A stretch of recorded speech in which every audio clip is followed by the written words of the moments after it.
Hi, it's Sandy. Welcome, and so excited about this morning. We're going to be talking about something just so great. This morning we're going to be talking about why should you encourage other people, and when should you encourage other people, and 3 ways to encourage other people. And guess what? 3 ways to encourage yourself too. So here it goes. First of all, why do people need encouragement? You know what? What does the word encouragement even mean? If you look at the word courage, it has the word courage in it. So did you know that when you encourage someone, you are giving them courage? Courage to get up, courage to do the next thing, courage to try something fresh and new. Encouragement is so super vital, so super important. Have you ever needed courage and someone encouraged you and helped you? Put it below. Who was that person? What did they do? Did they say something, or what did they do that really encouraged you? And did it make a difference? Let me know below. Now, so when do you encourage someone? Well, do you ever look at people and you look at their body language and you can tell they're struggling, that they're sad, they're having a hard time? That is when you do it. When you see it and you think you should do it, that's when you do it. So encourage people at a moment's notice. Be full of courage yourself so that you can encourage others.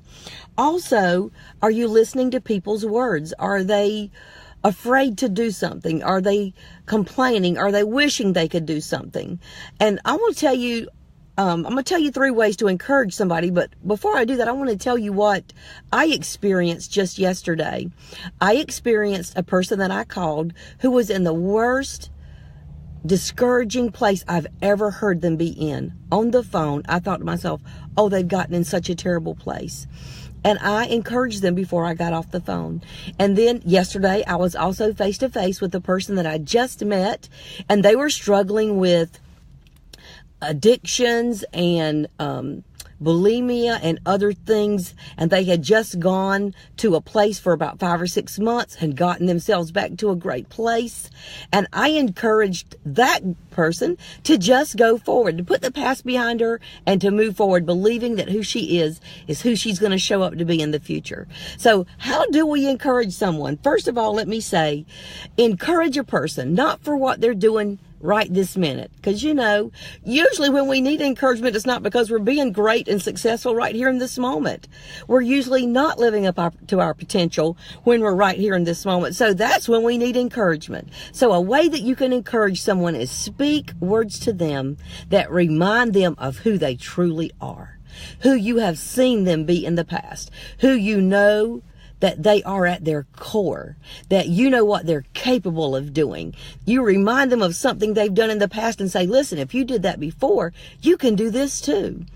That gives them courage in their hearts to try, to finish, to move forward. So speak words of encouragement about who that person is at their very core. Not where they are right this minute, but who you know that they are and what their potential is. Number 2 is give them words of appreciation for what they've already done for you. Encouragement can just be a thank you. Thank you for what you've done for me. Thank you for what I've seen you do for someone else. Thank you for what you give to the community. Thank you for what you give to your family.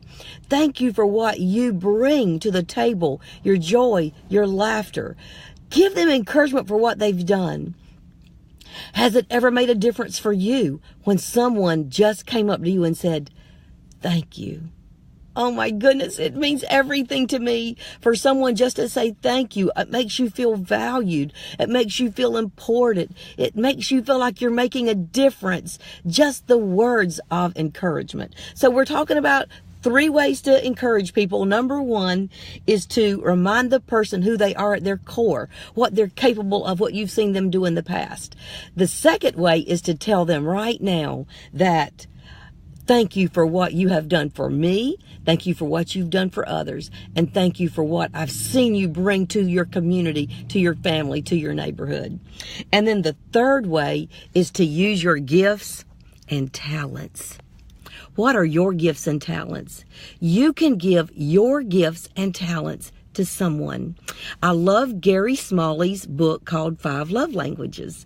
And these are the 5 love languages, and these are the 5 ways you can give your gift to someone who needs encouragement. First of all, if your spiritual gift is, if your love language is words, then use your words to encourage people. Like we just said, to remind them of who they are, to thank them for what they've done. Use your words to encourage them. I love the scripture that says, don't withhold anything good from the person that it's due them. So if they need encouragement and they deserve for you to encourage them. Now what the second thing is your gift of time. Do you have something that you could just go take them to lunch and spend time with them and let them be around a positive person? Let them be around someone who will speak words of encouragement to them, who will treat them to something that's special and delightful. You know, there's really not a whole lot that's more important than you spending time with someone just to give them love from your time. Because you know, the most expensive thing that we own is our time. Now, the next gift is a gift of service. What could you do for them? A real way to encourage someone is maybe they're discouraged because of something they cannot do for themselves, but you could go do it for them. You could bring someone who is needing their house cleaned, or someone who needs their car washed, or someone who needs a dinner fixed, and you could give them a dinner. Maybe it is just someone that needs their dog walked. What is it? There's a million ways that you could give them an act of service. Do it. Do it today. When you think of it, just respond immediately and do it. Another way is to give them a present. Do you know one of the love languages is giving gifts? Of course, the people who have that love language love receiving gifts, but they also love giving gifts. Is that your love language? Go find somebody something. It can be 10 cents. But the reason it's valuable is because you thought of that person.